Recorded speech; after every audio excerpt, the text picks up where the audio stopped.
ஒரு சிறுவன் கோடை விடுமுறையில் தனது தாத்தாவை சந்திக்க வந்தான். அவர்கள் மகிழ்ச்சியாக விளையாடினர். ஒருநாள் சிறுவன் கூறினான், தாத்தா, நான் பெரியவனாகும்போது வெற்றிகரமாக வேண்டும். அதற்கு பாதைகள் என்ன? தாத்தா புன்னகையுடன் ஒரு நர்சரிக்கு சிறுவனை அழைத்துச் சென்றார்.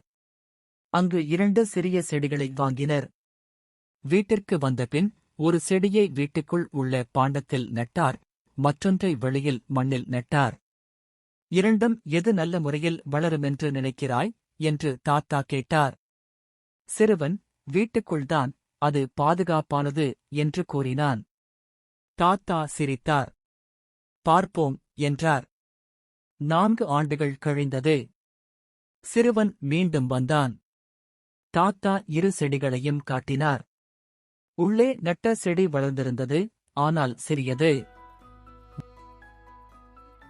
வெளியே நட்ட செடி ஒரு பெரிய மரமாக மாறியிருந்தது. அதன் கிளைகள் பறந்து வீசிச் சாயல் கொடுக்கின்றன. எது அதிகம் வளர்ந்தது? தாத்தா கேட்டார். வெளியில் நட்டது என்ற சிறுவன். ஆனால் அது பல பிரச்சனைகளை சந்தித்தது.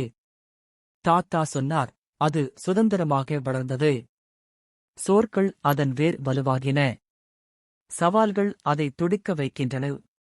நீ எப்போதும் சுலபமான பாதையை தேர்ந்தெடுத்தால் வளர முடியாது. சவால்கள்தான் உன்னை உயர்த்தும். சிறுவன் மரத்தை நோக்கி அமைதியாக பார்த்தான். அவன் புரிந்து கொண்டான், சவால்கள் வெற்றிக்கான படிகள். வாழ்க்கை ஒரு சாகசம்.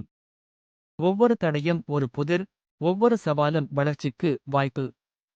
வாழ்க்கையில் சவால்களை எதிர்கொள். உன்னால் எதையும் ஜெயிக்க முடியும்.